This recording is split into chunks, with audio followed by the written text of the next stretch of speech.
સુરત શહેર Maidharpura police station વિસ્તારમાં આવેલા લાલ દરવાજા ઉનાપાણી રોડ મંથન પોઈન્ટ ગ્રાઉન્ડ ફ્લોર દુકાન નંબર B5 તથા B6-7માં ગેરકાયદેસર ચાલતા દેહ વ્યાપારના ધંધાઓ પર રેડ કરતી anti human trafficking unit team police commissioner સાહેબ સુરત શહેર સંયુક્ત પોલીસ કમિશનર ક્રાઇમ નાઓની સૂચના અને માર્ગદર્શન હેઠળ પોલીસ કમિશનર ક્રાઇમ ઇન્ચાર્જ મદદનીશ પોલીસ કમિશનર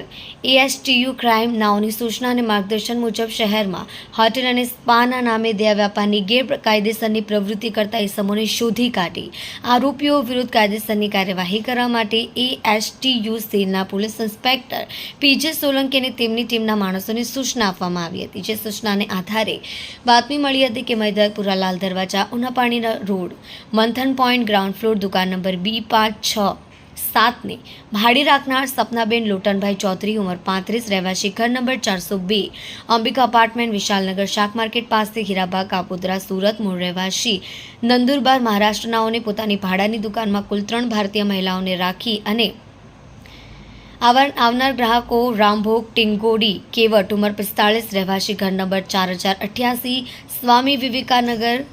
જૂની બોમ્બે માર્કેટની સામે વરાછા સુરત મૂળ રહેવાસી સંત કબીર ઉત્તર પ્રદેશને પોતાની દુકાનમાં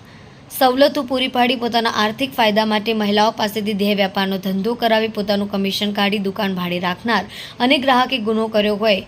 રેડ દરમિયાન રોકડા ₹9,500 મોબાઈલ ફોન અંગે કિંમત ₹8,500 તેમજ દુકાનના લાઇટ બિલ વીરા બિલની નકલ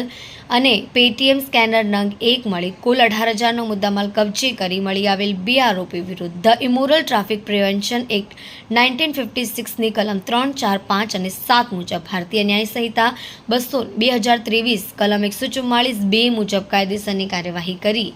કુલ 3 ભારતીય મહિલાઓને મુક્ત કરાવવામાં આવી છે। દુકાન ભાડે રાખનાર સપનાબેન લોટનભાઈ 34 રહેવાસી ઘર નંબર 402 અંબિકા અપાર્ટમેન્ટ વિશાલનગર શાક માર્કેટ પાસે હીરાબાગ કાપોદ્રા સુરત મૂળ રહેવાસી નંદુરબાર મહારાષ્ટ્ર ગ્રાહક રામ ભોગ ટિંગોરી કેવટ ઉંમર 45 રહેવાસી ઘર નંબર 4088 સ્વામી વિવેકાનગર જૂની બોમ્બે માર્કેટની સામે વરાછા સુરત મૂળ રહેવાસી સંત કબીર નગર ઉત્તર પ્રદેશ।